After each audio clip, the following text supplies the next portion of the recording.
இன்னைக்கு என்ன பண்ண போகிறேன்னா எண்ணெய் கத்திரிக்காய் பண்ண போகிறேன் ஃப்ரெண்ட்ஸ். பார்த்தீங்களா,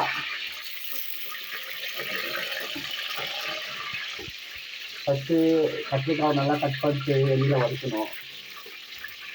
இது என் பொண்ணாடி சொல்லி தந்த ரெசிபி. பார்த்து உஷாராக பண்ணுங்க, எண்ணெய் எங்கேயோ ஜம்ப் ஆகுது.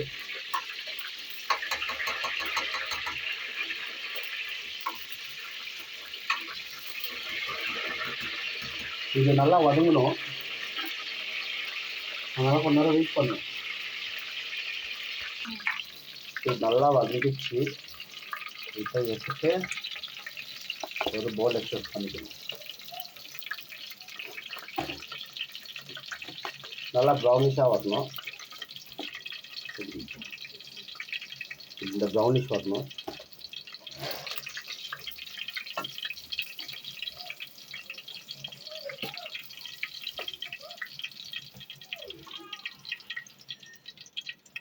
ஓகே, இப்போ என்ன பண்ணோம், அதே எண்ணெயில் இஞ்சி பூண்டு பேஸ்ட் பண்ணிக்கலாம்.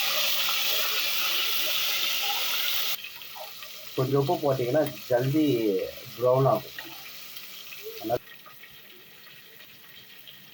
இதில் ஆல்ரெடி நான் ஜல்தி பண்ணோன்னு, ஆக்சுவலி இது பேர் சோம்பேறி எண்ணெய் கத்திரிக்காய். என்னத்துக்கு சோம்பேறி எண்ணெய் கத்திரிக்காய்ன்னு சொல்கிறேன்னா, இதில் ஒரு 3 தக்காளி, 3 வெங்காயம், பின்ன கரம் மசாலாவும், பின்ன புதினா மல்லித்தூளும், பின்ன சில்லி பவுடரும் போட்டு ஒரே டைம் பிளெண்ட் பண்ணிடணும். ஈஸியாக வேலை. யார் எல்லாம் ஒன்று ஒன்றும் வச்சுன்னு ஃப்ரை பண்ணிட்டுருவாங்க. அதனால் அந்த மாதிரிலாம் நான் பண்ணதில்லை. ஒரே டைம் எல்லாத்தையும் போட்டு ஒரே டைம் பிளெண்ட் பண்ணிவிடுவேன். இப்போ நல்லா இஞ்சி பூண்டு நல்லா வதங்கணுன்னா இப்போ அதில் ஆட் பண்ணிடலாம். எல்லாம் தூள், ஆன்டிபயோட்டிக். இப்போது நல்லா வதங்கிடுச்சு. இப்போ அதில் ட்ராப் பண்ணிடலாம்.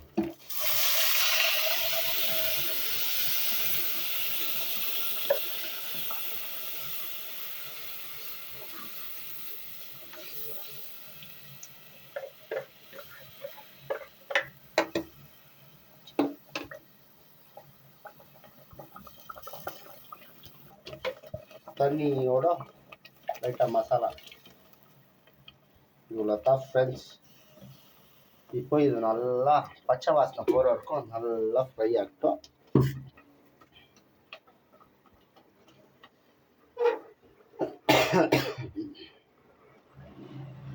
ரொம்ப திக்காக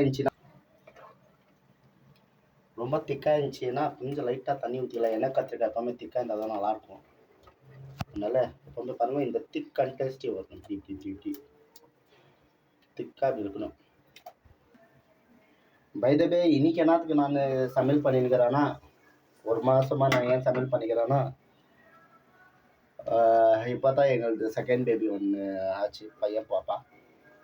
அதனால அவங்களுக்கு ரெஸ்ட்டு கொடுக்கணும். எல்லோரும் பண்ணுறது தான், நானும் அதை தான் பண்ணிக்கிறேன். அதனால் அவங்கள ரெஸ்ட் வச்சுட்டு நான் சமையலில் கொஞ்சம் பிஸியாக இருக்கிறேன். முடிச்சுட்டு வேறு நம்ம வேலைக்கு வேறு கிளம்பணும்.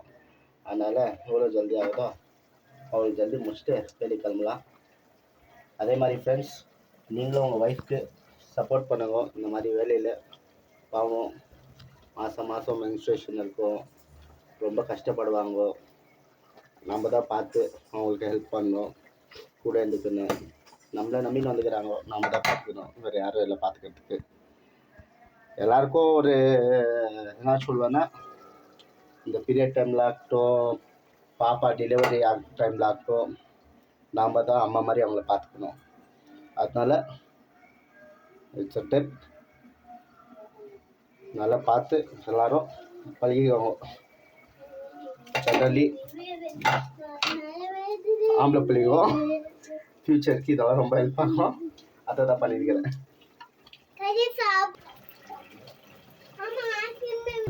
மீன்ஸ் ஃப்ரை பண்ண கத்திரிக்காய்க்கு இதில் போட்டுள்ளேன். ஆல்ரெடி ஹெவியாக வந்துருக்கு.